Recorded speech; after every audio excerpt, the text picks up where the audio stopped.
வணக்கம், இது உங்கள் தினக்கதிர். எங்கள் சேனலுக்கு வரவேற்கிறோம்.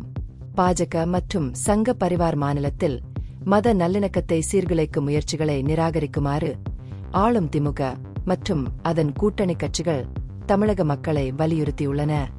ஞாயிற்றுக்கிழமை வெளியிடப்பட்ட ஒரு கூட்டு அறிக்கையில் திமுக, திராவிடர் கழகம், காங்கிரஸ், ஏம்டிஎம்கே, சிபிஎம், சிபிஐ, ஐயுஎம்எல், விசிகே, ஏஎம்எம், மனிதநேய மக்கள் கட்சி, கொங்குநாடு மக்கள் தேசிய கட்சி மற்றும் தமிழக வாழ்வுரிமை கட்சி உள்ளிட்ட பல்வேறு கட்சிகளின் தலைவர்கள் வரவிருக்கும் தேர்தல்களில் பாஜகவுக்கு பயனளிக்கும் வகையில் வலதுசாரி குழுக்கள் பிரிவினைவாத அரசியலை தொடங்குவதாக குற்றம் சாட்டினர்.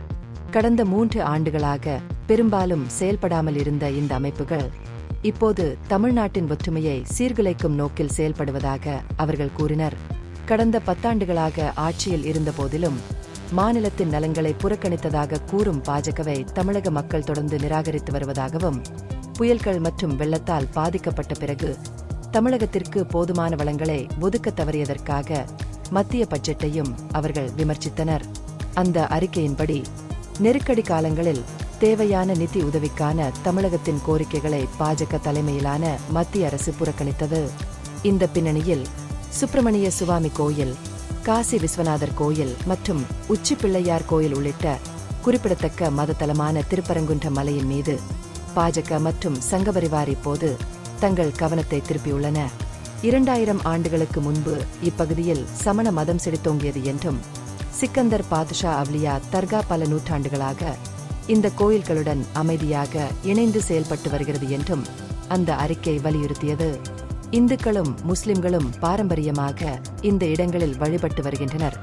அன்னதானம், விருந்து போன்ற சமூக விருந்துகள் மூலம் பிரார்த்தனை செய்து சபதம் செய்து வருகின்றனர். பாஜக, ஆர்எஸ்எஸ் மற்றும் இந்துத்துவ அமைப்புகள் மத மரபுகள் குறித்து தவறான தகவல்களை பரப்பி வகுப்புவாத பதட்டங்களை தூண்டும் முயற்சியில் ஈடுபடுவதாக தலைவர்கள் குற்றம் சாட்டினர்.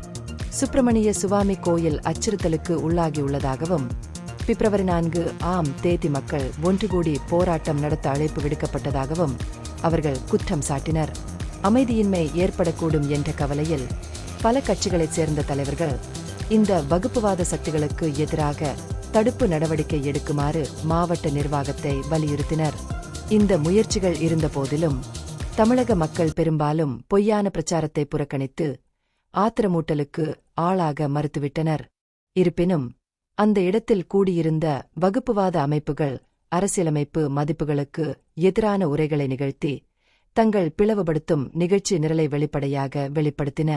திருப்பரங்குன்றம் குடியிருப்பாளர்கள் வகுப்புவாத சக்திகளுக்கு எதிராக ஒன்றுபட்டு நிற்கவும், இப்பகுதியில் நீண்டகால நல்லிணக்கத்தை பாதுகாக்கவும் வேண்டுகோள் விடுத்து கூட்டு அறிக்கை முடிந்தது. இந்த பகுப்பாய்வு நுண்ணறிவுள்ளதாக கண்டால் முக்கியமான அரசியல் முன்னேற்றங்கள் குறித்த கூடுதல் புதுப்பிப்புகளுக்கு லைக் செய்யவும், ஷேர் செய்யவும், சப்ஸ்கிரைப் செய்யும்.